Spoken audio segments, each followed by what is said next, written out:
여러분 안녕하세요. 불임사입니다.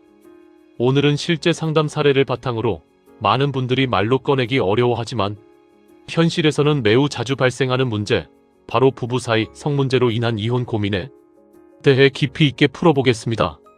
상담을 오신 분은 한 여성분이었습니다. 상담실에 들어와 앉자마자 한참을 망설이다가 조용히 꺼낸 말이 아직도 기억에 남습니다. 선생님, 남편이 저를 사랑하는 건 알아요. 그런데 부부관계가 안 됩니다. 이혼을 해야 할까요? 이 한 문장은 단순한 불만이 아니라 결혼 생활 전체가 흔들리는 상황에서 나온 절박한 질문입니다. 그래서 저는 이 문제를 감정이나 심리 상담 차원이 아니라 사주 구조, 음령 흐름, 그리고 육효괴까지 모두 종합해서 판단을 진행했습니다. 오늘은 그 과정을 그대로 풀어드리겠습니다. 먼저 사주를 보겠습니다. 남편의 사주는 신유년, 병신월, 을축일, 무인시입니다.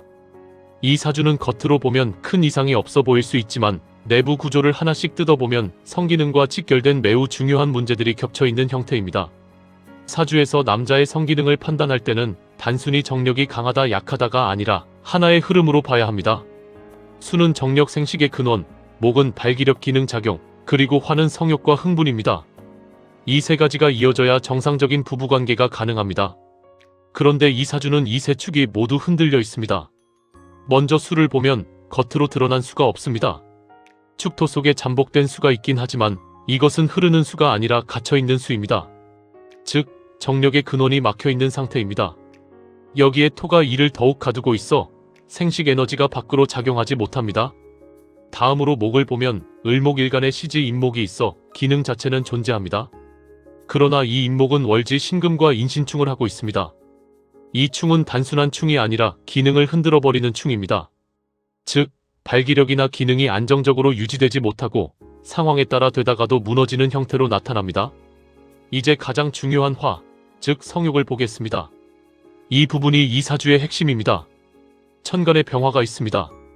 겉으로 보면 성욕이 있는 구조처럼 보일 수 있습니다. 그러나 이 병화는 연간 신금과 병신합으로 묶여 있습니다. 화가 금과 합이 되면 본래의 기능을 제대로 발휘하지 못하고 묶이거나 변질됩니다. 게다가 월주는 병신입니다. 병화가 신금 위에 앉아있는 형태인데 이 병화는 자좌병지에 해당합니다. 즉, 화가 스스로 병든 상태입니다. 불이 있어도 활활 타오르는 불이 아니라 힘이 빠진 불입니다. 여기에 인신충까지 겹칩니다. 시지 임목과 월지 신금이 충을 일으키면서 목과 금이 부딪히고 이 충격이 화의 안정성까지 무너뜨립니다. 이걸 종합하면 어떻게 되느냐? 성욕은 완전히 꺼진 것이 아니라 있지만 정상적으로 작동하지 않는 상태입니다. 즉, 욕구가 전혀 없는 것이 아니라 올라왔다가 꺼지고 유지되지 못하는 형태입니다. 이 부분이 실제 부부관계에서 매우 중요합니다. 왜냐하면 상대 입장에서는 사랑은 있는 것 같은데 반응이 없다. 원하는데도 안 되는 것 같다, 이렇게 느껴지기 때문입니다. 이건 단순한 기능 문제가 아니라 관계 전체를 흔드는 문제로 이어집니다. 이제 금을 보면 신금과 유금이 강하게 자리 잡고 있습니다. 이 금은 을목을 강하게 누르고 전체 기운을 차갑게 만듭니다. 금이 강하면 성욕은 더 위축되고 심리적으로도 긴장과 위축이 생깁니다. 그리고 일지 축토. 이 사주의 핵심입니다. 축토는 단순한 토가 아닙니다. 내부에 수를 품고 있지만 흐르지 못하는 구조, 즉 막힘입니다. 이 막힘은 생식 기능 전체를 정체시키는 역할을 합니다. 이제 음령 흐름으로 들어가 보겠습니다. 축토는 음령적으로 매우 중요한 자리입니다. 유산령, 조상령, 혼재된 기운이 작용할 수 있는 자리입니다. 이는 생식과 관련된 흐름이 단순히 개인 문제가 아니라 조상대에서 이어진 흐름일 가능성을 의미합니다. 월지 신금은 원망과 억제의 성질을 가지며 기능을 누르는 방향으로 작용합니다. 즉, 이 사주는 단순히 신체적 문제만이 아니라 보이지 않는 흐름까지 겹쳐져 기능이 막혀있는 구조입니다. 이 상태에서 현재 운을 보면 신묘대운입니다. 금이 더 강해지고 기능은 약화되는 흐름입니다. 상담이 들어온 을사년은 욕구는 올라오지만 기능이 따라주지 않는 시기입니다. 이제 육효 괴를 보겠습니다. 괴는 외천대장이 효동해서 외화풍으로 변합니다. 이 괴는 참다가 터지는 구조입니다. 초효는 남편 자리, 자수입니다. 생식 기능입니다. 힘이 없고 극을 당하고 있습니다. 기능이 눌려있는 상태입니다. 이효는 관귀 임목이 움직입니다. 이 임목은 세효를 생합니다. 남편은 아내를 사랑하고 있습니다. 이건 분명합니다. 그러나 이 인목이 축토로 변합니다. 기능을 살리려는 시도가 결국 막힘으로 돌아갑니다. 3효는 가정 내에서 갈등과 소모의 반복입니다. 4효, 세효, 아내는 오화백호입니다. 이미 감정적으로 한계입니다. 5효, 자손효는 성적 만족을 나타냅니다. 그런데 공망입니다. 성적 만족이 없습니다. 그리고 변효, 축토와 세효, 오화는 원진 관계입니다. 사랑은 있지만 같이 있으면 괴로운 관계입니다. 전체를 종합하면 이렇게 됩니다.